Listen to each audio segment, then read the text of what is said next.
Hello students, मैं Prince Kumar आप सभी को स्वागत करता हूं रीजनिंग का फिर से एक न्यू क्लास में। जितने भी हमारे विद्यार्थी किसी भी कम्पिटिटिव एग्जाम की तैयारी कर रहे हो, किसी भी गवर्नमेंट जॉब की तैयारी कर रहे हो, तो यह क्लास आप सभी के लिए most important and selected class होने वाला है।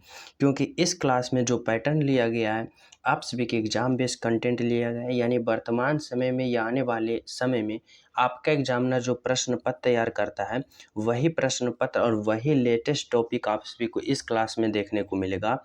यानी कि आप सभी को हर चैप्टर से एक एक प्रश्न देखने को मिलेगा, जो कि पूरे आप सभी को रीजनिंग के यानी कि प्रश्न पत्र के तरह ही ये कंटेंट तैयार किया गया है। आप सभी को एग्जाम बेस्ड कंटेंट मिलेगा।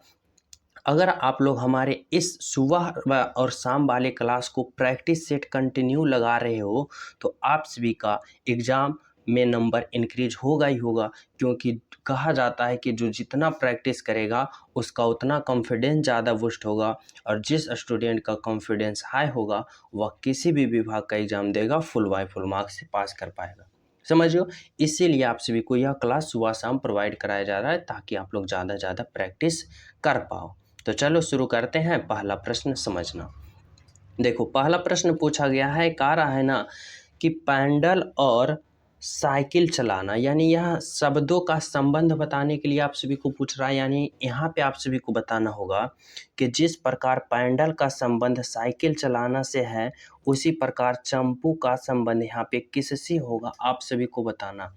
तो देखो, इसमें किस प्रकार से आप लोग सोच सकते हो, तो सोचोगे कि पैडल होता है साइकिल चलाने में काम आता है। यानी साइकिल किससे चलता है, तो पैडल होता है, पैडल से साइकिल चलाया जाता है। लेकिन चंपू की बात करें तो चंपू से क्या चीज़ चलाया जाता है भाई, तो चंपू से क्या चलाया जाता है, ग्लाइडिंग नहीं, सॉर्किंग नहीं, स्केटिंग नहीं, तो चंपू से क्या चलाया जाता है, तो बोलोगे नाव चलाया जाता है।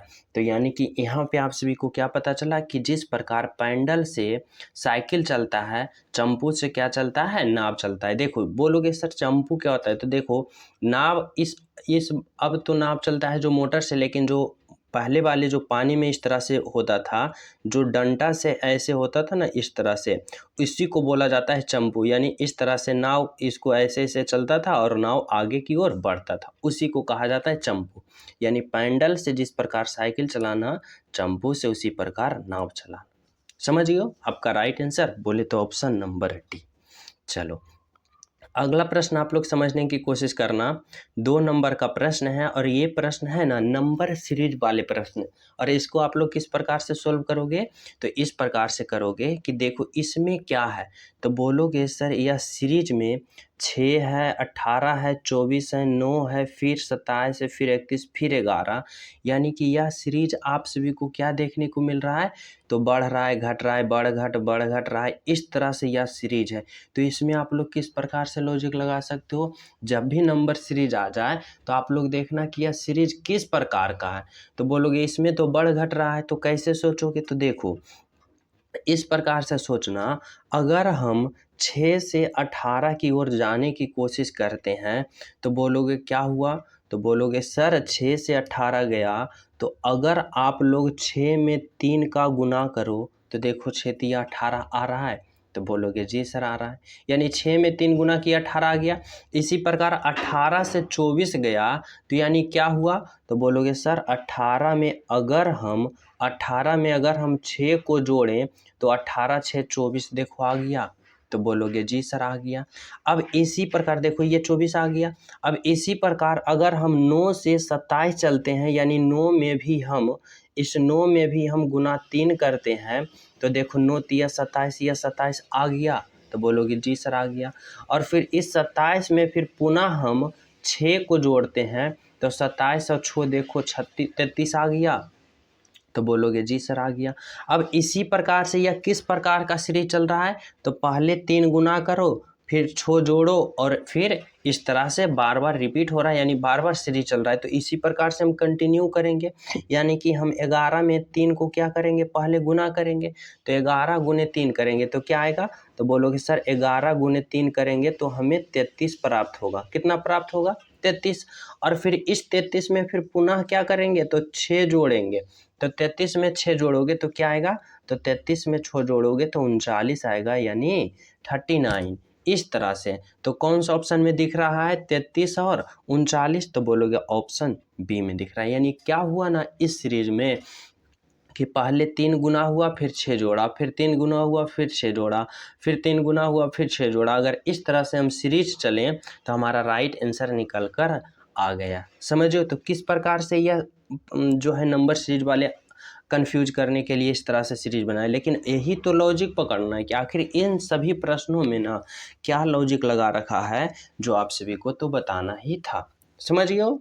चलो अगला प्रश्न आप लोग समझने की कोशिश करना, क्या कर रहा है देखो। देखो 3 नंबर का प्रश्न समझना। 3 नंबर का प्रश्न है ना, कर रहा है यहाँ पे सरीसृप, नाग और कछुआ, इन तीनों का आप लोग का इस प्रकार से संबंध बताना है कि कौन सा ऑप्शन ए, ऑप्शन बी, सी या डी, कौन सा ऑप्शन है जो इन तीनों का एक साथ सही संबंध बताने वाला ऑप्शन है, वही ऑप्शन को आप सभी को चयन करना है। तो कैसे करोगे, तो देखो इस प्रकार से करना, जैसे कि अगर आप लोग सरीसृप के लिए एक गोला बनाओ। देखो मैं सरीसृप के लिए एक गोला बनाता हूँ, जैसे कि यह गोला है सरीसृप के लिए, सरीसृप के लिए गोला बना दे। अब देखो नाग जो है और कछुआ जो है, नाग भी सरीसृप के अंदर आ जाएगा और कछुआ भी सरीसृप के अंदर आ जाएगा, लेकिन नाग और कछुआ में कोई रिलेशन नहीं है, यानी कि इसलिए ये दोनों गोला अलग अलग होगा, लेकिन सरीसृप के अंदर होगा। समझ रहे हो? तो कौन सा ऑप्शन ऐसा दिख रहा है, तो बोलोगे सर ऑप्शन नंबर 1 बी दिख रहा है, जो कि आपका राइट आंसर है और बिल्कुल सही है। समझ गए हो? चलो अगला प्रश्न पे चलते हैं। और जो स्टूडेंट अभी क्लास को लाइक नहीं किए हो, सभी प्रिय स्टूडेंट क्लास को लाइक कर देना, और जो न्यू हो चैनल पे पहली बार हो तो चैनल सब्सक्राइब कर लेना और बेल आइकन भी दबा लेना।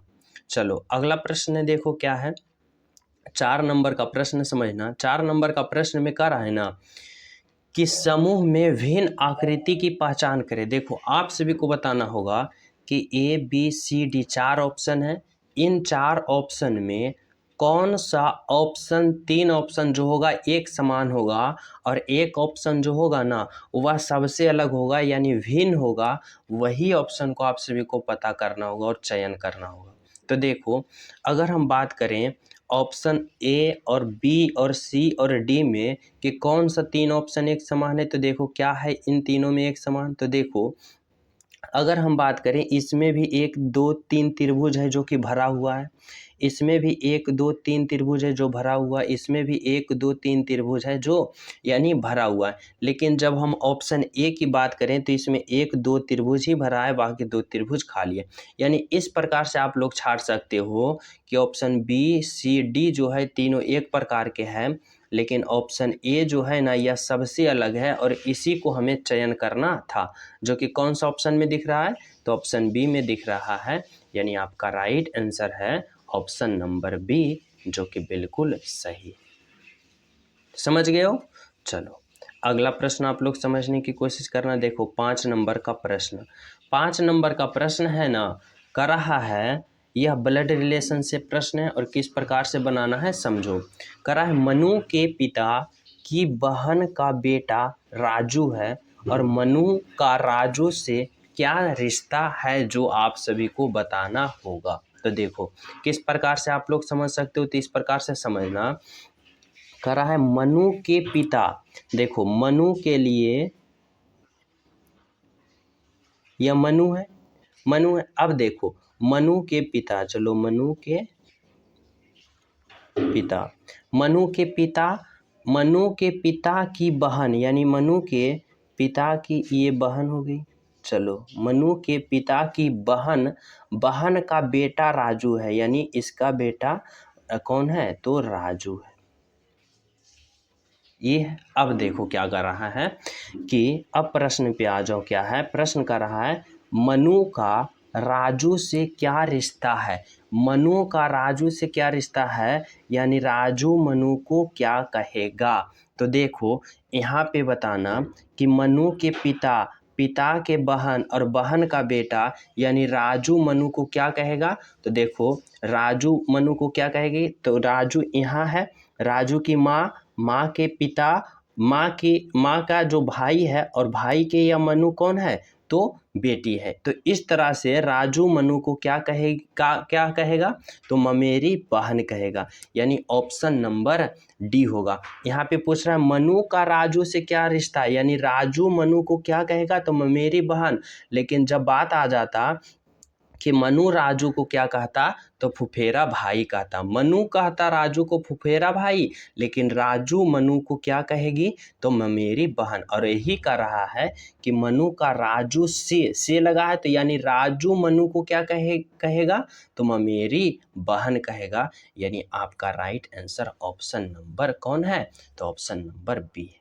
समझ गए? इस तरह से आप लोग समझने की कोशिश करना। चलो अगला प्रश्न आप लोग समझो। देखो 6 नंबर का प्रश्न क्या है। बहुत ही सिंपल, बहुत ही आसान प्रश्न है, लेकिन देखने में लग रहा होगा कि बहुत ही बड़ा प्रश्न है, बहुत ही बड़ा तोप है, लेकिन कुछ नहीं है, बस चुटकियों का खेल है, समझने की देर है। देखो आप लोग यहाँ पे व्हाट के जगह बताना है कि क्या होगा और किस प्रकार से होगा। तो देखो इस प्रकार से समझना, जैसे कि सोचो कि 2, 18, 162 इतना जिस प्रकार कैलकुलेशन किया उसी प्रकार इसमें किया है, तो उसी प्रकार हम इसमें करेंगे और यहाँ पे राइट आंसर का पता करेंगे। तो किस प्रकार से इसमें और इसमें दोनों में लॉजिक लगा रखा है, उसी प्रकार तो हमें इसमें पता करना है और राइट आंसर का पता करना है ना। तो देखो इस प्रकार से सोचना, जैसे कि 2 से 18 गया, यानी कि क्या हुआ तो बोलोगे सर 2 से 18 गया, यानी इस 2 में गुना 9 करेंगे तो देखो 18 आ गया। तो बोलोगे जी सर आ गया। अब देखो इस 18 में गुना पुनः 9 से करो तो 18 गुना 9 करोगे तो 18 नमा 62 से 162 आ गया। तो बोलोगे जी सर आ गया। फिर इस 162 में पुनः गुना 9 से करो तो देखो 162 गुना 9 करोगे तो 9 दूनी 18 के 8 बाकी 1 और 9 छक्का 54, 54 1 55 5 बाकी 5 और 9 कम 9 और 5 14। देखो आ गया। तो बोलोगे जी सर आ गया। यानी कि पता चला ना कि पहला में 9 गुना किया दूसरा आया, दूसरा में 9 गुना किया तीसरा आया, तीसरा में 9 गुना किया चौथा आया। अब देखो इसमें क्या लॉजिक लगा रखा है, समझो। अगर 6 से 30 जाना चाहते हो तो बोलोगे सर 6 में 5 गुना कर दो 30 आ गया। अगर 30 में फिर पुनः 5 गुना करोगे तो 150 और 150 में पुनः 5 गुना करोगे तो 0 और 15 पचे 75। देखो 750 आ गया। तो बोलोगे जी सर आ गया। अब आप लोग इसमें लॉजिक लगाओ कि देखो इसमें हम कितना गुना करें कि ये आ जाए, इसमें कितना गुना करें कि ये जाए, इसमें कितना गुना करें कि ये आ जाए। तो इसके लिए आप लोग क्या करोगे तो इसके लिए आप लोग करोगे सिंपल से कि यहाँ पे आप लोग इस 196 है ना, 196 से इस 1372 में आप लोग भाग दे दो और जो आएगा ना वही गुना कर रहा है। तभी तो देखो अगर 150 में आप 750 में आप 150 से भाग दोगे तो देखो 5 आ जाएगा ना। तो इसी प्रकार से आप सभी को तो इसमें राइट आंसर ना पता करना है कि कितना गुना करें। तो इसीलिए 196 में देखो 196 में आप लोग कितना से भाग दे दो 1372, यानी 1372 में आप लोग क्या कर दो तो भाग दे दो। तो देखो कितना मरतब में लगेगा तो 9 पचे 95, 9 छक 14 से 9 सत्ते 33 से। अब देखो 9 सत्ते 33 से 13 आ रहा है, चलो 7 से गुना करो। देखो 6 सत्ते 42 के 2 बाकी 4 और 9 सत्ते 33 से 133 और 4 137, 137 देखो कट किया। यानी कि इसमें भी गुना क्या कर रहा है 7 गुना किया। तो देखो 196 में 7 गुना किया 1372 आ गया। अब देखो समझ में आ गया कि इसमें 7 गुना करा है। तो चलो आप लोग 4 में 7 गुना करोगे तो कितना आएगा 28। देखो 28 आ रहा है और जब 28 में 7 गुना करोगे तो 28 सत्ते 96 से 196 आ रहा है। यानी यहाँ पर क्या होगा तो 28 होगा और फिर पुनः 28 में 7 से गुना करोगे तो 196 आ जाएगा। यानी आपका राइट आंसर क्या निकल के आया तो यहाँ पे 28 आया। यानी यहाँ पर 28 भरोगे, जो कि बिल्कुल सही बिल्कुल सत्य। बोले तो ऑप्शन नंबर B4 बाहुबली। समझ गए हो ना। तो चलो अगला प्रश्न पे चलें। तो देखो और जो स्टूडेंट अभी क्लास को लाइक नहीं किए हो लाइक कर देना, सेशन को शेयर कर देना। और देखो 7 नंबर का प्रश्न, कथन और निष्कर्ष वाले प्रश्न हैं और ऐसे प्रश्नों को आप लोग किस प्रकार से सोल्यूशन करोगे तो बहुत ही सिंपल आसान भाषा में करना, जैसे कि मैं बता रहा हूँ। समझो, कह रहा है सभी फाइलें कागज है। देखो सभी फाइलें, यहाँ पे फाइल को हम एफ से संबोधित करते हैं और यह जितना भी फाइल है ना, यह सभी फाइलें क्या है, कागज है। चलो कागज को मैं कागज लिखता हूँ, सभी फाइलें कागज है। अब देखो सभी कागज लुगदी है, सभी कागज क्या है, तो यहाँ पे लुगदी है। चलो लुगदी लिख देता हूँ, सभी कागज क्या है, तो लुगदी है। समझ रहे हो। अब देखो निष्कर्ष पे आप लोग आ जाओ। कराए निष्कर्ष, सभी फाइलें लुगदी है। देखो सभी फाइल यहाँ है और सभी फाइल लुगदी, यानी सभी फाइल लुगदी के अंदर है, तो बोलोगे जी सर है।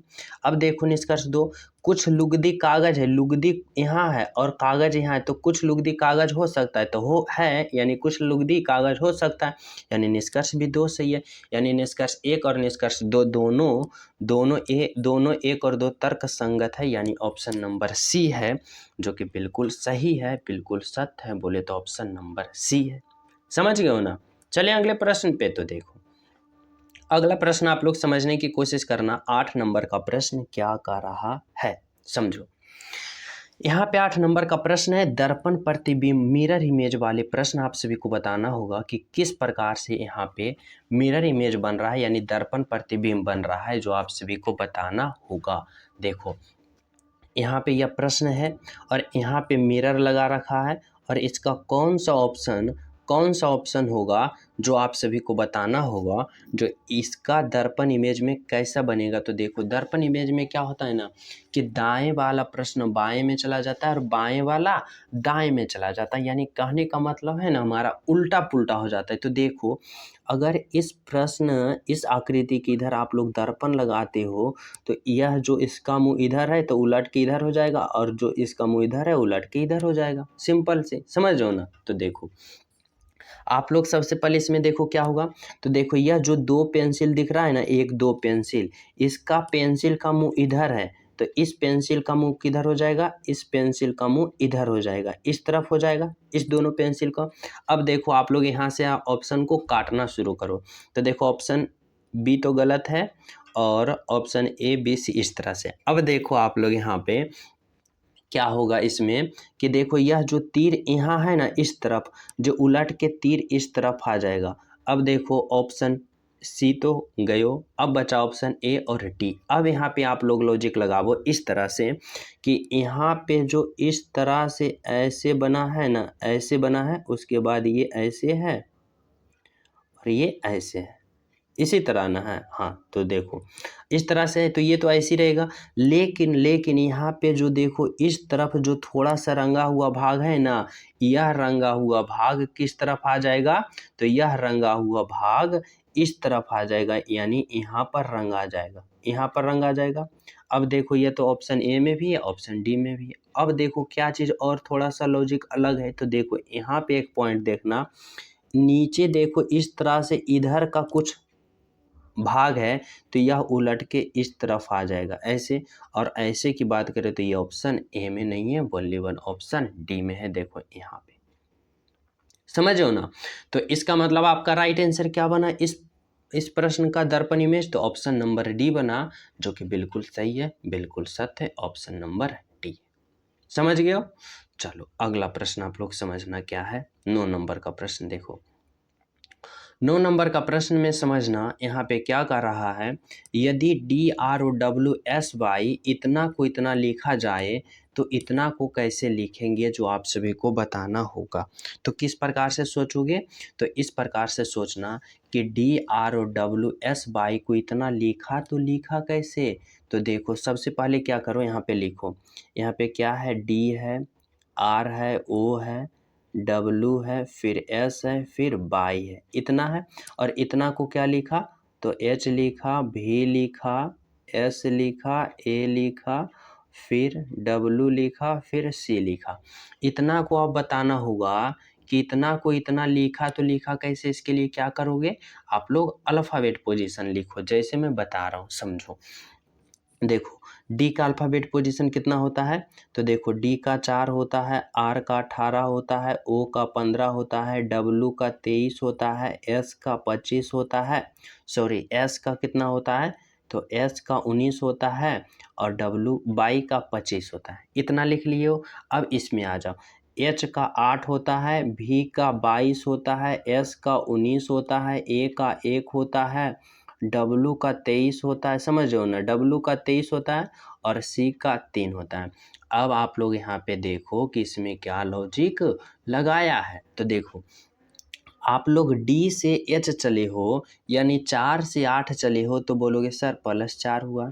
फिर देखो आर से भी गया यानी आर का 18 भी का 22 तो क्या हुआ, तो 18 + 4 22। देखो इसमें भी +4 हुआ। फिर देखो ओ से एस गया, ओ का 15 एस का 19 यानी इसमें भी +4 हुआ।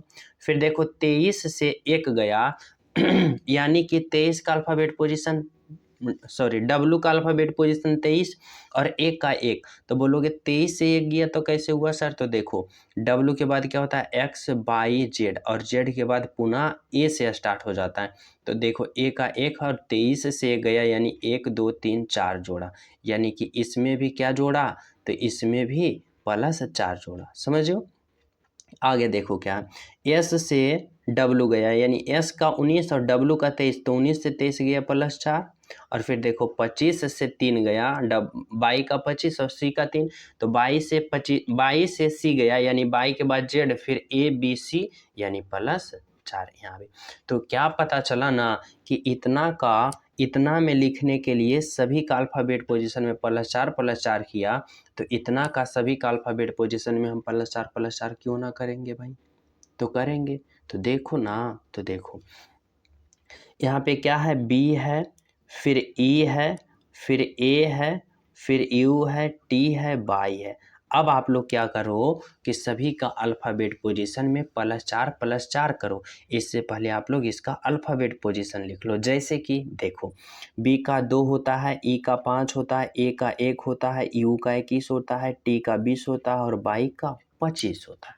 अब आप लोग इसका लिख दो। तो देखो समझना यहाँ पे, देखो बी का अल्फ़ाबेट पोजीशन कितना होता है, 2 होता है और जब 2 में 4 जोड़ोगे तो 2 में 4 जोड़ोगे तो कितना होगा 6 और 6 जो अल्फ़ाबेट पोजीशन होता है वह एफ का होता है, यानी कि यहाँ पर क्या आएगा, एफ आएगा। आगे देखो ई का अल्फ़ाबेट पोजीशन 5 और 5 में 4 जोड़ोगे 9 और 9 जो होता है वह किसका होता है, आई का।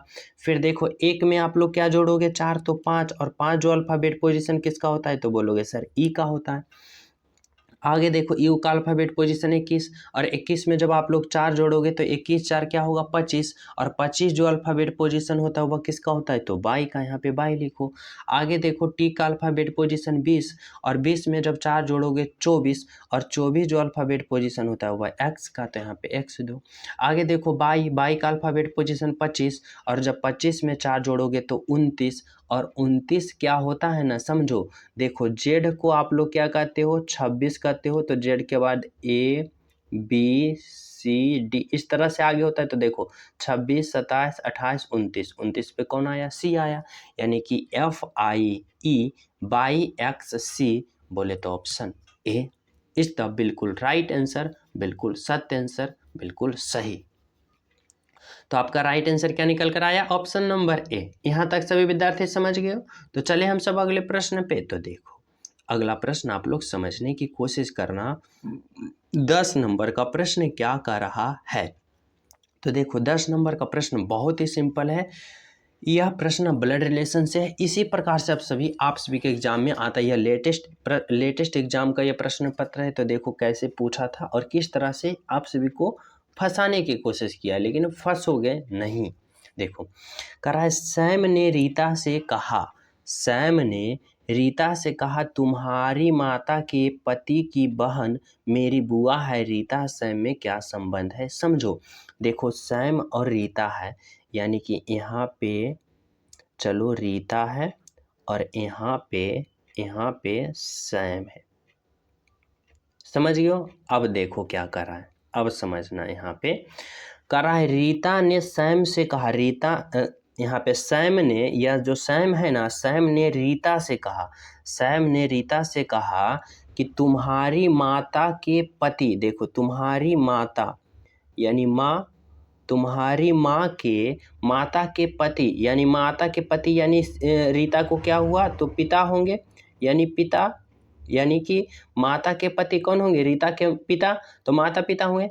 देखो पिता की बहन मेरी बुआ है, यानी पिता की बहन जो है, पिता की बहन जो है, पिता, रीता के पिता की जो बहन है वह सैम की बुआ है, यानी कि सैम की बुआ है। अब बताना है आप सभी को यहाँ पे कि रीता सैम से किस प्रकार संबंध है। यहाँ पे आप लोग इस स्ट्रक्चर को समझ गए हो ना, इस स्ट्रक्चर को समझना चाहिए। जैसे कि देखो कर रहा है, सैम ने रीता से कहा, या जो सैम है रीता से कहा कि तुम्हारी माता यानी रीता के माता, माता के पति, देखो किसी भी माता, जैसे आपकी माता के पति, चाहे जिस प्रकार मेरी माता के पति कौन होंगे, मेरे पिता, आपकी माता के पति कौन होंगे, आपके पिता। वही कर रहा है कि तुम्हारी माता के पति यानी रीता की पिता, और पिता की बहन जो है सैम की बुआ है।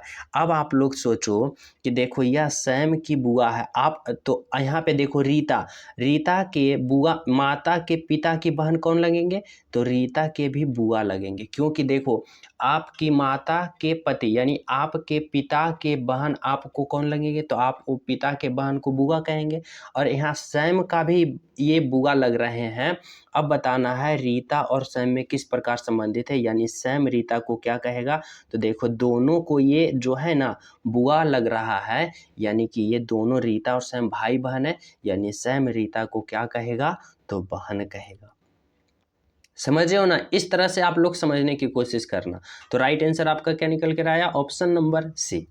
चलो अगला प्रश्न आप लोग समझना क्या है, आप सभी के लिए 11 नंबर का प्रश्न। देखो इसमें क्या कर रखा है ना कि कह रहा है निम्नलिखित में से बेमेल को ज्ञात करें। देखो यहाँ पे शब्दों की पहचानना, बेमेल को जगह आप सभी को बता देगा विषम संख्या बताएं, या भिन्न संख्या बताएं, या बेमेल संख्या बताएं। इसके कहने का मतलब है ना कि इन चारों ऑप्शन में 3 ऑप्शन एक समान रहेगा और एक ऑप्शन सबसे अलग रहेगा, वही आप सभी को बताना होगा और वही सोचना समझना होगा। तो कैसे करोगे, तो देखो इस तरह से सोचो, अगर आप लोग माउस की बात करो, डेस्कटॉप की बात करो और की बात करो, तो यह क्या होता है ना, ये हार्डवर्ड के अंदर आ जाता है। लेकिन जब हम एक्सेल की बात करें तो एक्सेल सबसे अलग है, इन तीनों से अलग है। तो बोलोगे सर क्या है एक्सेल, तो एक्सेल एक प्रकार का क्या है, भाषा है। एक प्रकार का क्या है एक्सेल, तो बोलोगे सर एक प्रकार का भाषा है। यानी ऑप्शन नंबर ए जो है सबसे अलग है, सबसे हटके है, और राइट आंसर आपका ऑप्शन नंबर ए ही है। समझ गए हो ना। चलो अगला प्रश्न आप लोग समझने की कोशिश करना। देखो 12 नंबर का प्रश्न क्या कर रहा है, समझो। 12 नंबर का प्रश्न डायरेक्शन वाले है, बहुत ही आसान प्रश्न है, बहुत ही सिंपल प्रश्न है जो आप सभी को बताना होगा। किस प्रकार से, तो देखो आप लोग को इस प्रकार से कुछ पॉइंट याद रख लेना है, जैसे कि मैं बता रहा हूँ। जैसे ऊपर इस तरह से है, ऊपर की ओर उत्तर कहते हैं, नीचे की ओर दक्षिण, इधर पूरब और इधर हम पश्चिम कहते हैं। इतना तो सब समझते हो। अब देखो कह रहा है एक बिंदु से राम पूर्व की ओर चलना प्रारंभ करता है। देखो यहाँ पे राम है और यहाँ से पूर्व की ओर चलना प्रारंभ करते हैं, यानी कि पूर्व की ओर किधर होगा, तो इधर होगा। पूर्व की ओर चलना प्रारंभ करते हैं तथा 35 मीटर चलता है, यानी यहाँ से यहाँ तक 35 मीटर चले। अब देखो फिर वह दाएं मुड़कर 20 मीटर चलते हैं, यानी फिर से जब यहाँ पहुँच गए तो यहाँ से दाएं मुड़ेंगे तो किधर आएगा, दाएं मुड़ेंगे तो इधर आएंगे, और कितना चलें, तो 20 मीटर। यहाँ 20 मीटर चला दो। अब देखो क्या कर रहा है, वह दोबारा दाएं मुड़कर 35 मीटर चलते हैं। जब यहाँ पहुँच गए ना तो यहाँ से दोबारा दाएं मुड़ेंगे, यानी कि यहाँ से दाएं मुड़ेंगे तो किधर आएंगे, इधर आएंगे, और पुनः कितना चले, तो पुनः 35 मीटर चले, 35 मीटर चले। अब कर रहा है कि अंत में वह बाएं मुड़े और 20 मीटर चले। देखो यहाँ पहुँचने के बाद पुनः बाएं मुड़े, यानी नीचे की ओर, और कितना चले, तो 20 मीटर चले। अब देखो आपका प्रश्न क्या पूछना चाहता है। अब वह प्रारंभिक बिंदु से कितनी दूरी पर है। प्रारंभिक बिंदु यहाँ है, अब पहुँच चुका है यहाँ। तो प्रारंभिक बिंदु से वह कितनी दूरी पर है, तो देखो इधर 20 है, यहाँ ये 20 है तो ये 20 होना चाहिए, और इधर 20 यानी 20 और प्लस 20 कितना है, तो 40 मीटर। बोले तो ऑप्शन नंबर डी, जो कि बिल्कुल सही, बिल्कुल सत्य। समझ गए हो ना। चलो अगला प्रश्न आप लोग समझना क्या कर रहा है। आप सभी के लिए 13 नंबर का प्रश्न समझिए। देखो 13 नंबर का प्रश्न क्या रखा है कि छात्र, कॉलेज, स्कूल, आप सभी को इन तीनों का एक साथ संबंध बताना है कि कौन सा ऑप्शन लागू हो रहा है। तो देखो अगर आप लोग छात्र के लिए एक गोला बनाए हो, समझना छात्र के लिए एक गोला बनाए हो। अब आप लोग देखो कि छात्र यह हो गया। अब देखो कुछ छात्र जो है स्कूल में पढ़ते हैं, यानी कि कॉलेज है, यहाँ पे स्कूल है। अब देखो कि कुछ छात्र जो है ना स्कूल में पढ़ता है और कुछ छात्र जो है ना यह कॉलेज में पढ़ता है। यहाँ पे समझना यह जो गोला है ना इस तरह से समझो। देखो यह गोला जो है यह गोला है छात्र के लिए। अब आप लोग देखो समझना कि कुछ छात्र जो है ना स्कूल में पढ़ता है और कुछ छात्र जो है कॉलेज में पढ़ता है। यह ऐसा कौन सा दिख रहा है ऑप्शन में, तो बोलोगे सर ऑप्शन 2 में दिख रहा है, यानी इस तरह से। तो आपका राइट आंसर क्या होगा, तो ऑप्शन नंबर 2 होगा, जो कि बिल्कुल सही है। समझ गए हो। चलो अगला प्रश्न आप लोग समझने की कोशिश करना। देखो क्या कर रहा है, 14 नंबर का प्रश्न समझना। 14 नंबर का प्रश्न में कौन सा लॉजिक लगा रखा है, समझो। कर रहा है लुप्त संख्या ज्ञात करें, मिसिंग नंबर। यहाँ पे देखो जो यह वाट है ना, यहाँ पे क्या होगा जो आप सभी को बताना होगा और कैसे होगा। इसमें क्या लॉजिक लगा रखा है भाई, तो समझो। अगर हम 8, 2, 6 और 6 को किस प्रकार कैलकुलेशन करें कि 36 आए, 46 आए, इसी प्रकार यहाँ पे राइट आंसर आए, तो कैसे सोचोगे।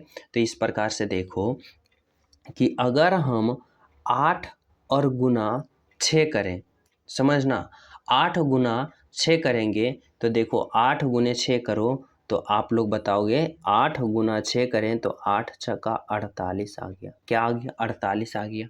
अगर आप लोग 6 गुना 2 करोगे तो 6 दूना 12 आ गया, 6 दूना 12 आ गया।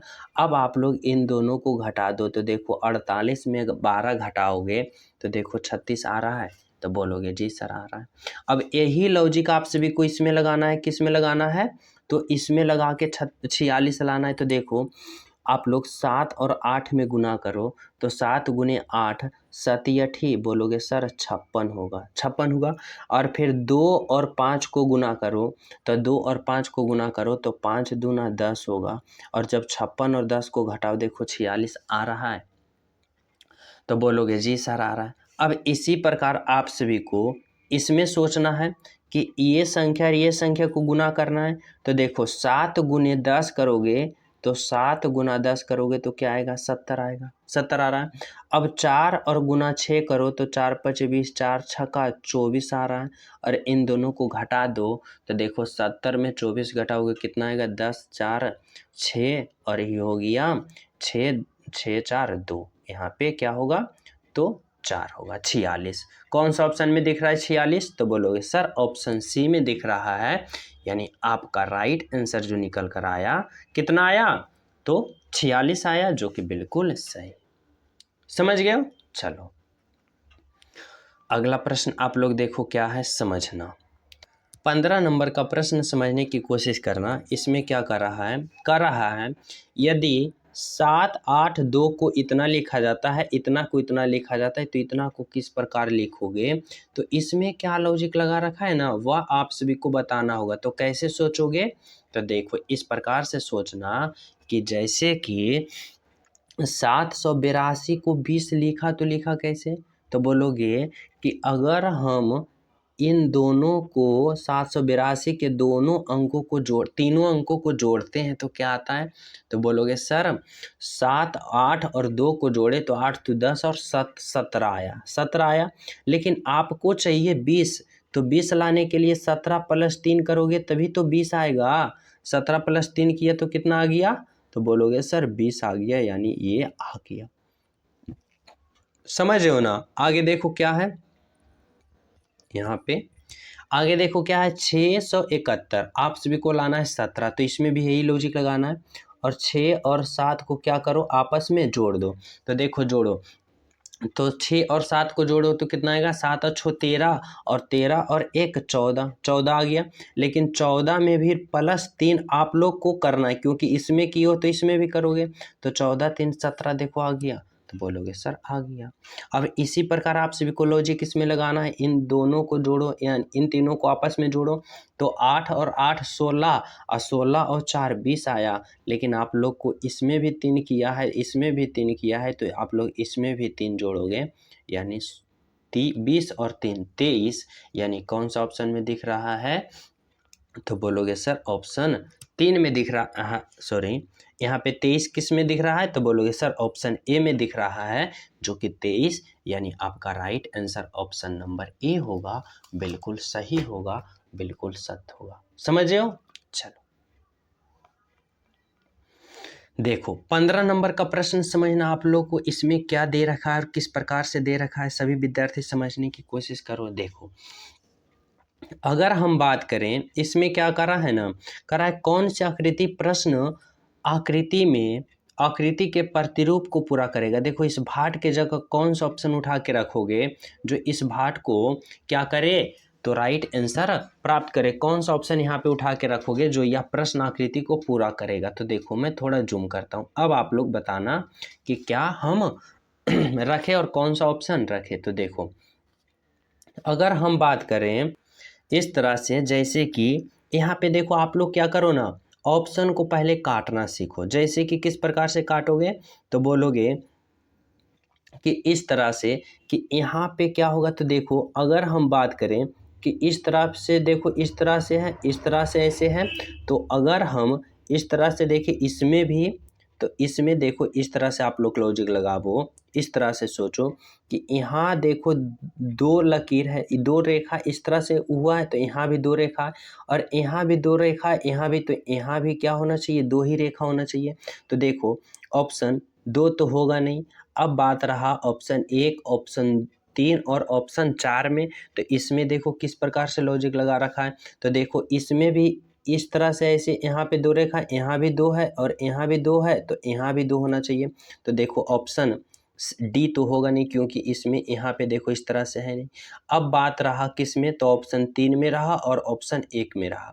अब देखो इसमें क्या है, तो देखो यहाँ की बात करें तो इसमें कितना है, 1 2 3 है, और जब इसके इधर होगा तो इस तरह से ऐसे होगा, इस तरह से भी 3 हुआ। तो देखो ऑप्शन 1 में की बात करें तो इसमें 1 2 ही है, यानी ऑप्शन 1 नहीं होगा। जब होगा तो ऑप्शन नंबर 3 होगा, यानी कि इस प्रश्न का राइट आंसर क्या होगा, तो बोलोगे सर इस प्रश्न का राइट आंसर जो होगा ऑप्शन नंबर सी होगा। यानी हाँ, आप सभी के लिए क्या राइट आंसर निकल कर आया, तो ऑप्शन नंबर सी आया, जो कि बिल्कुल सही है, बिल्कुल सत्य है। समझ गए हो ना? चलो अगला प्रश्न आप लोग देखो क्या है, 16 नंबर का प्रश्न समझना क्या इसमें दे रखा है। देखो और किस प्रकार से सोचना है। देख यहाँ पे क्या रखा है ना, कि दिए गए विकल्पों में लुप्त अंक ज्ञात करें, यानी मिसिंग नंबर बताना है। कि जिस प्रकार यहाँ पे भाट के जगह क्या होगा, और इसमें किस प्रकार से सोचोगे, तो इस प्रकार से सोचना कि जिस प्रकार 5 से 12, 12 से 26, 26 से 54, 54 से 110, उसी प्रकार यहाँ क्या होगा। तो इसमें कैसे सोचोगे और किस प्रकार से लॉजिक लगाओगे भाई, तो इस प्रकार से सोचना और इस प्रकार से लॉजिक लगाना। जैसे कि अगर यहाँ पे देखो इसमें क्या किया है ना, अगर आप लोग 5 से 12 जाते हो तो बोलोगे क्या हुआ है, तो बोलोगे सर 5 से 12 गया, यानी 5 + 7, 5 और 7 12 हो गया। अब देखो जब 12 से 26 गया तो क्या हुआ, तो बोलोगे सर 12 से 26 गया, यानी कि इसमें क्या किया, तो इसमें बोलोगे सर +14 किया। तो देखो 12 + 14 26 आ गया, 4 2 6 1 1 2 26 आ गया। अब देखो 26 से बोलोगे सर 54 गया तो क्या हुआ, तो बोलोगे सर 26 से 54 गया, यानी 26 में 28 जोड़ा, 26 में क्या जोड़ा 28 जोड़ा। अब देखो 26 में 28 जोड़ा तो क्या हो गया 54 हो गया। अब देखो इसी प्रकार 54 से 110 गया तो क्या जोड़ा, तो बोलोगे सर 54 से 110 गया यानी कि इसमें क्या जोड़ा, तो इसमें क्या जोड़ा, तो इसमें 56 जोड़ा। देखो 6 4 10 और 5 पर 10 1 11 110 हो गया। अब आप लोग कहोगे कि इससे इसमें जाएगा यानी इसका अंक लाने के लिए क्या करोगे, तो अब यहाँ पे आप सभी को सोचना होगा कि इसमें क्या लॉजिक लगा रखा है। तो देखो पहले 7 7 दूना 14 14 दूना 28 28 दूना 56 और जब 56 दूना करोगे तो 56 दूना कितना होता है, तो 56 दूना 112 यानी कि 112 जोड़ना पड़ेगा इसमें, तब यहाँ पे राइट आंसर आ जाएगा। देखो ना करा है ना, 7 दूना 14 14 दूना 28 28 दूना 56 और 56 दूना इतना। देखो तो यहाँ पे 110 में 112 जोड़ो तो कितना आएगा, तो 0 और 2 2 होगा और 1 1 2 होगा और 1 1 2 होगा। देखो 222 हुआ यानी कि ऑप्शन नंबर देखो 2 है जो कि 222 है आपका राइट आंसर, बिल्कुल सही आंसर। समझ गए हो। चलो अगला प्रश्न देखो क्या है, और यह प्रश्न मैं आप सभी को होमवर्क के रूप में दे रखा हूं और बताना है आप सभी को कि जिस प्रकार यहाँ पे मुर्गी का संबंध अंडा से है उसी प्रकार पेड़ का संबंध यहाँ पे किससे होगा, जो आप सभी को बताना है। और सभी प्रिय स्टूडेंट इस प्रश्न का राइट आंसर कमेंट में जरूर बताना कि सर जी इस प्रश्न का राइट आंसर ऑप्शन नंबर ये होगा, ऑप्शन नंबर ये होगा या ये होगा। सभी प्रिय स्टूडेंट ईमानदारी पूर्वक ये होमवर्क का प्रश्न कमेंट में अभी तुरंत ही करना और बताना। और जो क्लास को लाइक नहीं की हो लाइक कर देना, और जो न्यू हो चैनल पे पहली बार हो तो चैनल सब्सक्राइब कर लेना, बेल आइकन दबा देना ताकि आप सभी को यह क्लास सुबह शाम का नोटिफिकेशन पहुंच सके। और साथ ही अगर और जल्द नोटिफिकेशन चाहते हो तो टेलीग्राम लिंक डिस्क्रिप्शन में वहाँ भी ज्वाइन हो जाओगे, जैसे कि वहाँ क्यूज त्यूज भी कराया जाता है, इससे आप सभी को बेनिफिट होगा, इसलिए आप लोग वहाँ भी ज्वाइन हो जाना। तो मिलते हैं आप सभी को अगले क्लास में, जब तक सभी को हमारे तरफ से जय हिंद।